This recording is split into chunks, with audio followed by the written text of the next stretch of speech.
Rules of Asylum tells the story of a manhunt that's launched for a prisoner who's escaped from a sanatorium. He's considered a danger and a threat to the state. The reason? An unpublished manuscript written by a man called Dansky, which still lurks in a nearby library, under the watchful eye of Anna, the librarian, and a rose between two thorns. Please be aware the programme contains some strong language.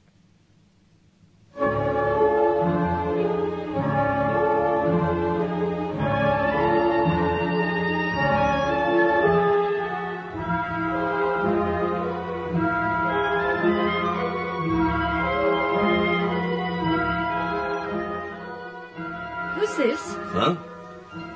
Oh, my daughter. I paint from memory. She'd look older now. One's memories are frozen, like a jammed movie film. Oh, what's the matter, child? This picture. It's Jan. Yes, it's Jan. Dear Jan. We spent many hours discussing this book. Anna, I'm sorry I didn't believe you.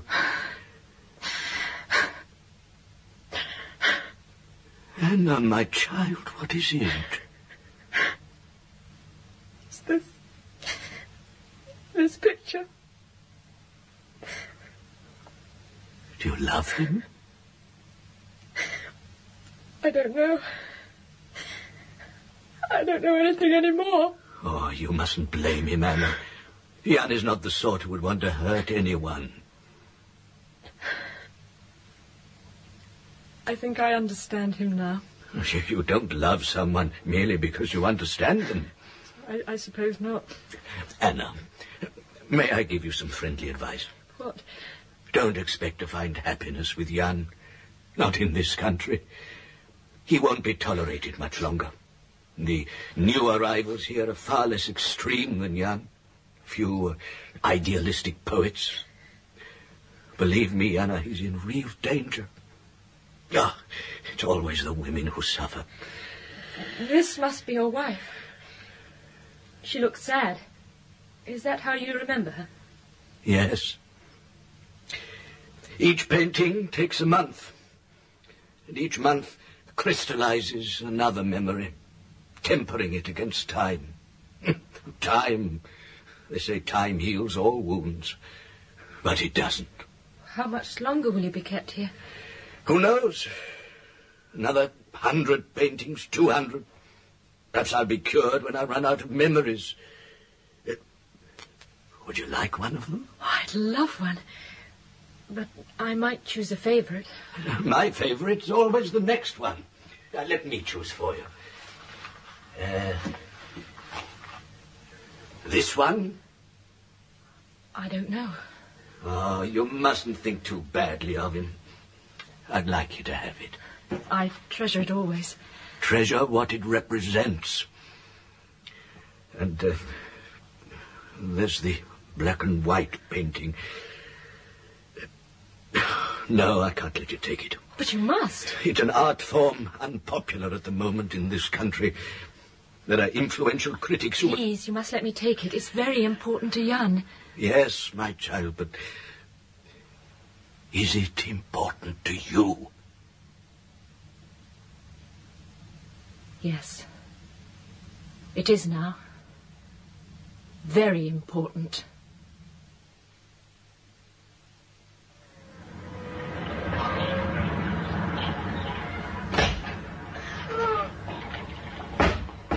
Alex? It's me, Anna. Alex? Hello, boy. Aren't you beautiful? Is that your name, Zizi? Where's your master, Zizi? Alex? Hello, Alex. Is this your panda? Anna, we've given you up. Oh, Daddy insisted on my staying for another 2 days. I could hardly refuse. You'd better come in here. It's more private.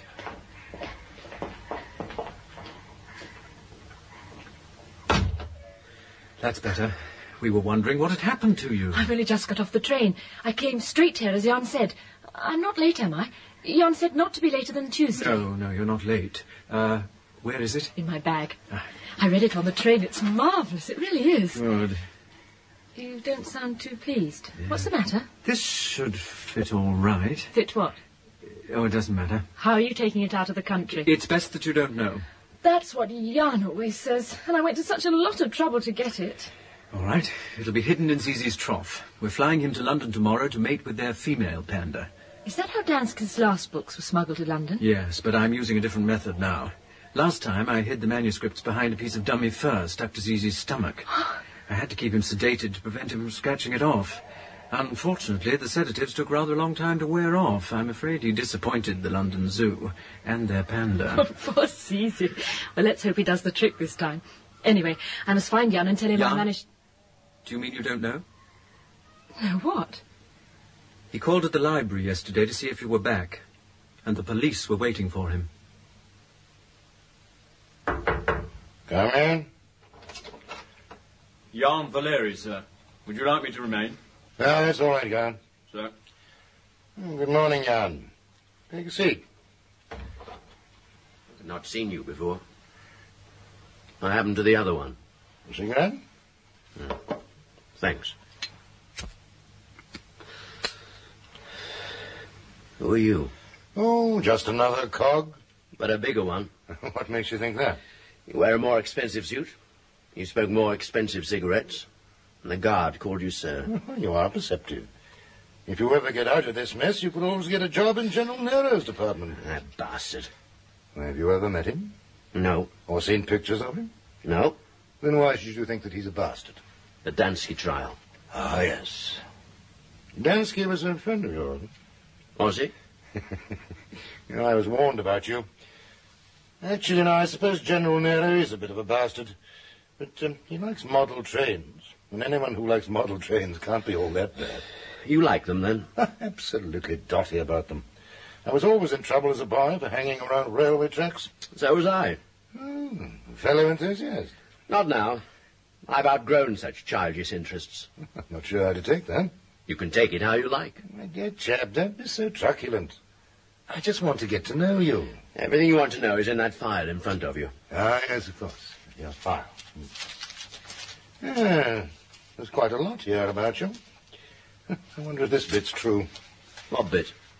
Well, it's against the rules to show prisoners their own files, but if I don't cover the file up, there's nothing to stop you reading upside down. Jan Valeri, male, born Warsaw 1935, parents refugees, came to this country... Oh, that's marvelous. Reading upside down print? Oh, not only that, it's back to front. I don't understand. What you read then is the back of the form. Some silly typist put the carbon paper in the wrong way round, so the typing has come out on the back like mirror writing. So? Well, I think that's jolly clever. The only people I know who can do that are printers. They're used to reading blocks where the printing is back to front. I used to edit a university magazine. They're usually involved doing the printing as well. Oh, yes, of course. University printing machines have been these modern types for some years now, haven't they? What are they called? Offset? That's it, offset litho. I can never remember these things. Funny. I always thought that offset litho machines used ordinary plates, printed the right way round. It doesn't matter. What I really called you in for was to see if you'd like to have dinner with me this evening. You're welcome to Friday's stew. Somewhere different. Why? Well, I thought it would be nice. Let me see, you've been in custody for nearly 2 months now. Trip out to do you good. Get some air into you. And fatten me up for the trial. The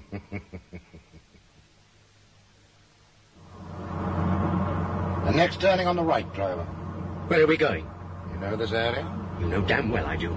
It's that restaurant on the left, driver. I'm not going in there. Why not? Don't play cat and mouse with me.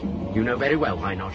But I've gone to all this trouble, explaining to my superiors, obtaining your release into my care for the evening, laying on this car. Don't give me that. It's your car. The driver knows you. All right, then. And so it's my car, so what? So I'm not going in. You wouldn't like some more solitary, would you? You're a bastard. So they tell me. If you know the place, you can tell me what to avoid on the menu. Very well, then. I'll eat your food and drink your drink. But it won't make me loosen my tongue, and I won't answer your questions. Dear chap, according to the other interrogators, all the vodka in this city wouldn't make you loosen your tongue.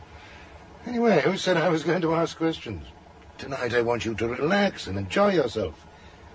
We could talk model trains. I think I prefer the solitary. All right, driver. Pick us up in 2 hours' time. Thank you, waiter. Enjoy your meal, Jan? Quite good. Can't say the same about the company or the conversation. For an interrogator, you do a lot of talking. Anyway, you laughed at my very poor jokes. Well, that's my good breeding. It's good manners to laugh at them, and bad manners to tell them. You know, I like you, Jan. You have spirit. You're not paid to like me. No, and I'm not paid to wine and dine my prisoners either. Your prisoners? By that I mean prisoners in my custody. Who are you? You know, this is a rum sort of place. I'm sure there's subversive conversation going on at the next table. Did you notice the manager's expression when he first saw you? I expect he knows me by sight. Someone else seems to know you. There's rather a nice-looking girl behind you who's been watching you in amazement ever since we came in. Where? Behind you, blue dress, I think. It's hard to tell in this light. No, don't look round. She's now pretending to be absorbed in her meal. Now she's looking up. She seems to be somewhat agitated. See her? She's getting up. Any idea who she is? No. I've never seen her before. She's trying to make up her mind what to do. Are you certain you don't know her? Yes, positive. Hello, I do believe she's coming over. Yes, she is. This should be interesting. You must know her. I've told you, I've never seen her before. Good heavens! That waiter spilled soup down. It was done on purpose. No, it was an accident, I'm sure. I saw him. He did it deliberately. Never mind, it's time we were going. Wait, But I haven't finished my coffee. Well, swallow it down. Now, there's a good chap.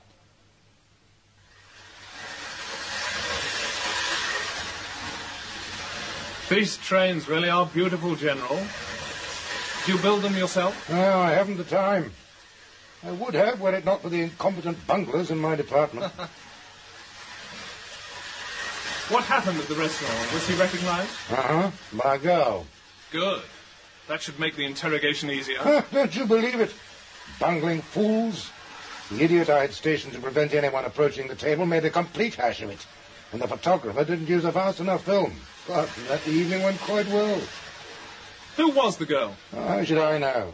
But you had her followed. Nope.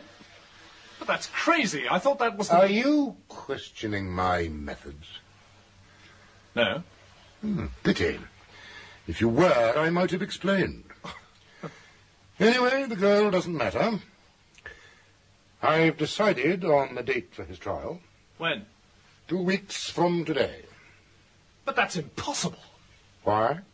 We've still no confession. Then you must get one. Well, what do you think I've been trying to do all these weeks? No, I'm sorry. I shouldn't have spoken to you like that. Why not? I'm sorry? You've a perfect right to be annoyed. If you have been trying, that is. You know the answer to that. You've had most of the sessions with him yourself. So I have been interfering. No, I didn't say that. You implied it. Unintentionally. You're too good an interrogator to let the unintentional word slip.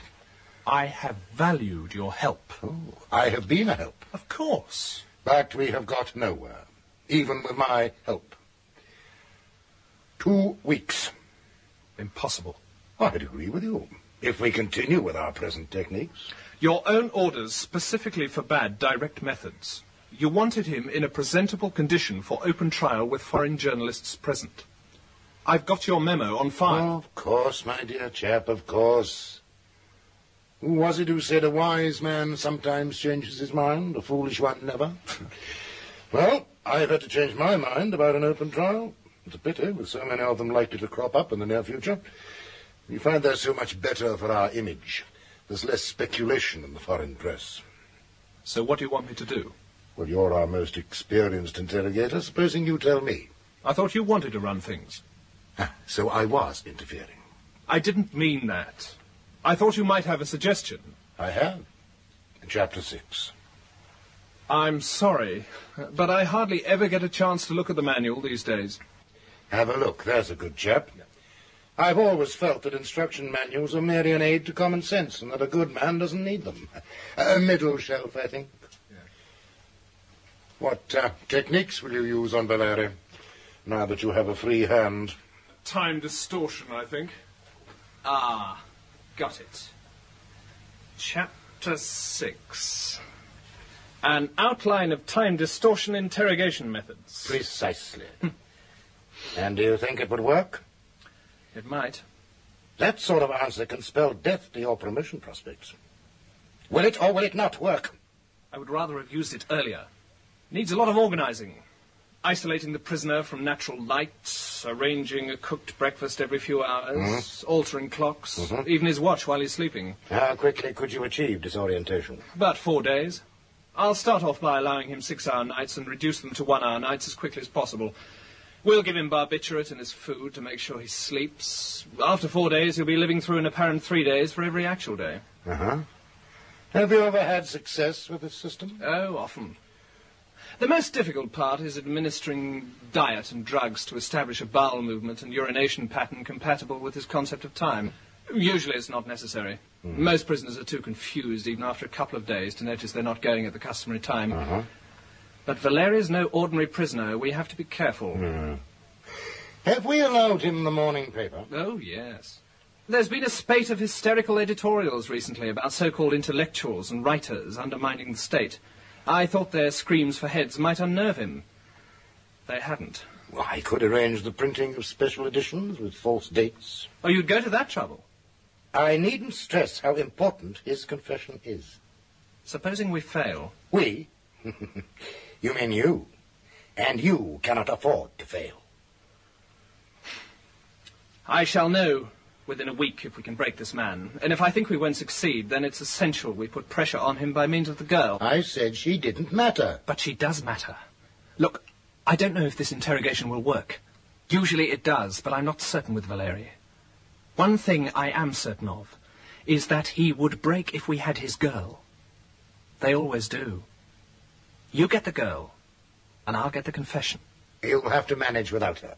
In any case, I don't know who or where she is, and I care even less. But why didn't you have her followed? Oh, she's probably just an acquaintance of Valeri's. He never formed attachments. There's only his circle of friends that used to meet in the restaurant. We've nothing on any of them without Valeri's confession. She must be his girl. Valeri's not a homosexual. Well, he never entered or left the restaurant with a girl in all the months we were keeping watch on it.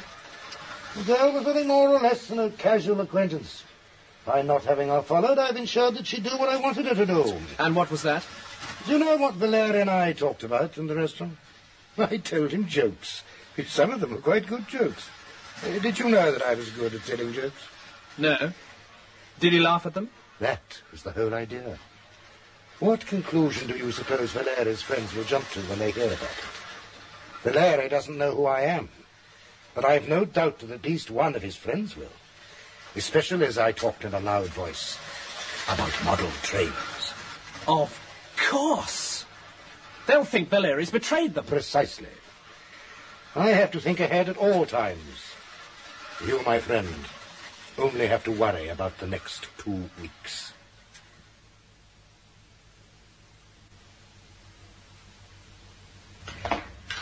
You've had this book out over 4 months, and you've had 4 reminders.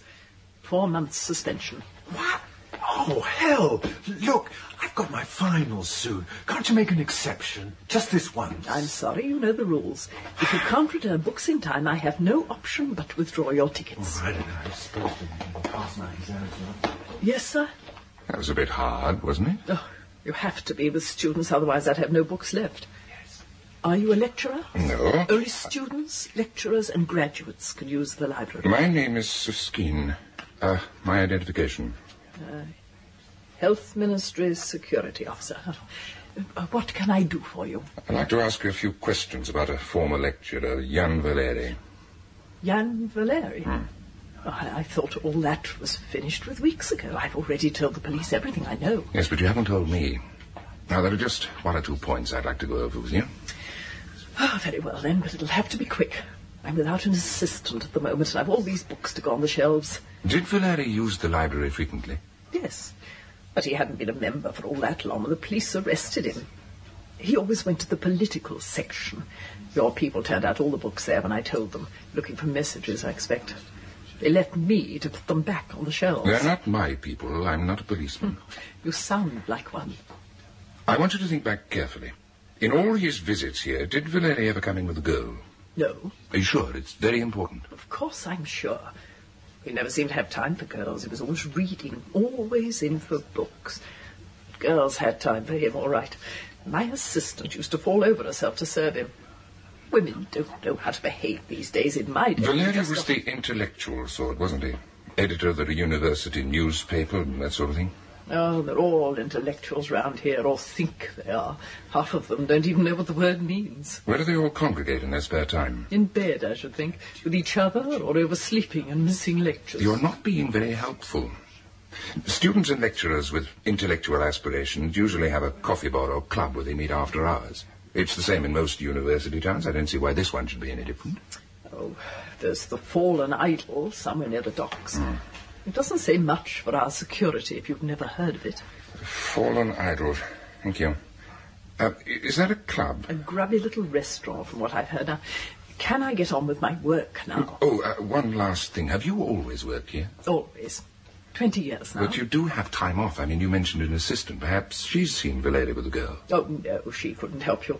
Unreliable sort. She's gone off sick or something and hasn't sent a doctor's certificate. Where could I find her? You'll be wasting your time. I'm the only one who knows what's going on round here. All she thinks of is Western pop groups. Besides, the day Valeri was arrested, she was away visiting her father. Well, thank you for your help. Where exactly is this Fallen Idol? How should I know? Ask one of the students. You sent for me, sir? Are you the manager? Yes. Is the food not to your satisfaction? I'd like to ask you a few questions. Oh, I'm sorry, sir. Another time. I'm short-handed in the kitchen. It won't take a minute. I don't wish to sound rude, sir, but I'm certain I can tell you nothing you don't already know from your observations. I'm not a policeman. No? Oh, I was rather proud of my nose for them. Oh, a security officer. Is there a difference? Not much. Well, I'm always pleased to help the police. How can I help you? Sit down. This is an odd sort of place, isn't it? Well, it's popular with students. I'm surprised they can afford it. They get special rates. Fallen Idol. What idol? It's the title of a work by a British writer. Unfortunate that the name should be displayed below a photograph of the chairman. But it's the law. We must display our name and we must have a photograph. The authorities were unhappy about it, too. We suggested changing our name to the Quiet American. They didn't like that either. I'm investigating the background of a former customer of yours. A former customer? Jan Valeri. Never heard of him. This was taken recently. We've so many faces in here, I can't possibly remember them all. Or perhaps this paper will help your memory. No, don't touch it. Just read it. What is it? That's your name, isn't it? Yes. And your address? Yes, what is it? It's a committal warrant to a state sanatorium. Surprising how effectively one of these can cure bad memory. If it doesn't cure yours, we could always take you in for observation. He used to come in. I haven't seen him for some weeks now. I'd be surprised if you had. Do you know why he's not been round? I've heard there was trouble. What sort of trouble? Just trouble. One doesn't ask questions. Now think carefully. Was he ever in here with a girl? Yes. He was. What was she like? I don't know. Oh, come on, of course you know. Was she young? He was always in a group, never with one particular girl. And who did he come with? Except for his last visit, he always came alone and joined a party at a table. Who was he with on his last visit? A man. I don't know who it was. Describe him. Tall, middle-aged, ex-army, probably. Expensive clothes. They seemed to be enjoying themselves. One of my waiters thought they were talking about model trains. Model trains? When was this? Late June, just after my holiday. No, you must be mistaken. It couldn't have been in June. Well, I spent the first week in June on the Baltic. It was definitely after my return. But it couldn't... Are you absolutely certain? Yes. But didn't you think it odd? We're used to the unusual in here. You knew about Valeri's arrest? Well, I'd heard a rumour. I assumed it was wrong. Model trains. If you've no more questions, could... Oh, no. Thank you for your help. Oh, you'd better pass me an ashtray. I'll burn this form. Sir Skeen, have you used a sanatorium committal warrant without entering it in the register? Why? And one of the clerks is complaining that the number of the last warrant on the pad doesn't agree with records. Do you know anything about it? Yes, I used one. But that was highly irregular. I've got a highly irregular case. It's got nothing to do with it. Who was it for? No one. I made it out in case the witness proved awkward. It wasn't needed. Well, lucky for you it wasn't. What did you do with it? Burned it.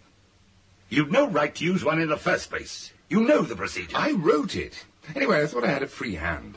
Why didn't you consult me first? Would you have approved? No. Oh, there's your answer. I would have been prepared to overlook it had you made progress. This interim report of yours is most unsatisfactory, Sir Skeen. It is only interim. Supposing Nero wants to see it? Don't show it to him. He's not in charge of the health ministry. Our reports are our affair. What's so unsatisfactory about it? You wasted a whole week looking for a non-existent girl. I don't agree that I've wasted time. I have proved that she doesn't exist. Now, that narrows down the field. Narrows it down to what? That's what I'm working on now. Don't talk in riddles. The riddles are not of my making. What sort of riddles? Valeri received a light sentence because he confessed to crimes of subversion and provided the state prosecutor with information on his friend's activities. Yes. Then how is it that Nero hasn't made any arrests yet? Well, maybe he has. No. We'd have heard about it. And he's still building up cases against them. Well, from what I've heard, Nero doesn't work like that. He grabs them first and works out a case later. How Nero runs his department is no concern of yours. All we have to do is to find out how Valeri escaped and make damn certain it doesn't happen again. And to find that out, I must talk to Valeri's friends. And I absolutely forbid it. If Nero's watching them, he'd have my pension.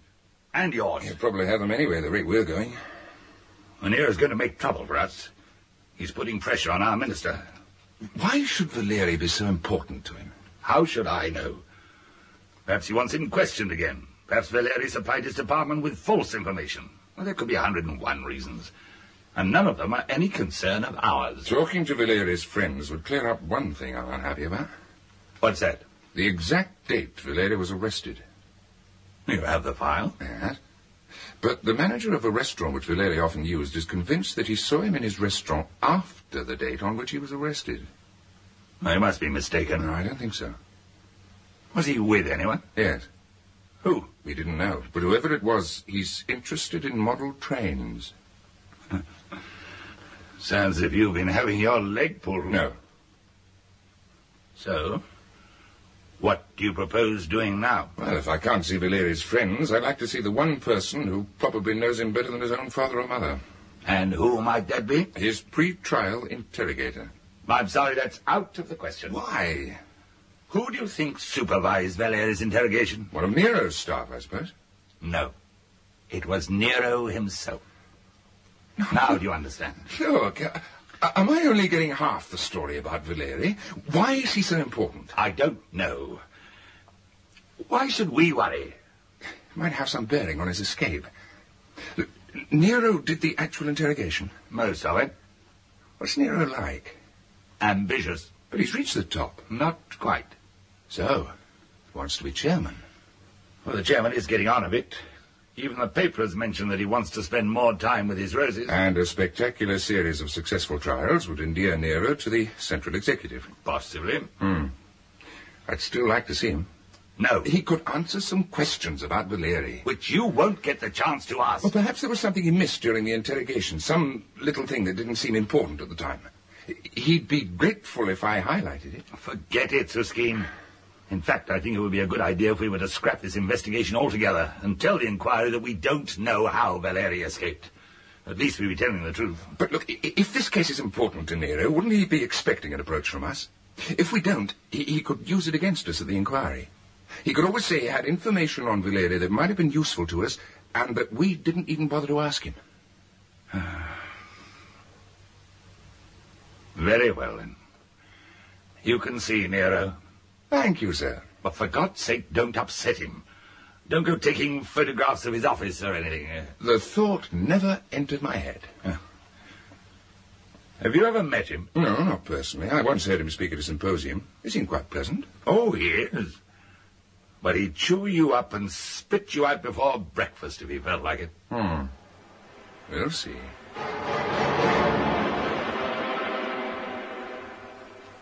In Rules of Asylum by James Follett, Suskeen was played by Vernon Joyner, The Governor, Manning Wilson. Nero, Francis de Wolfe. Dansky, Cyril Shaps. Suskeen's chief, Brian Haynes. Jan, James Beattie. Anna, Caroline John. The restaurant manager, Godfrey Kenton. The librarian, Betty Huntley Wright. Alex, Neville Jason. Interrogator, John Chalice. Zoe, Rosalind Slater. And the archive clerk, Diana Bishop. The play was produced by Margaret Ettle.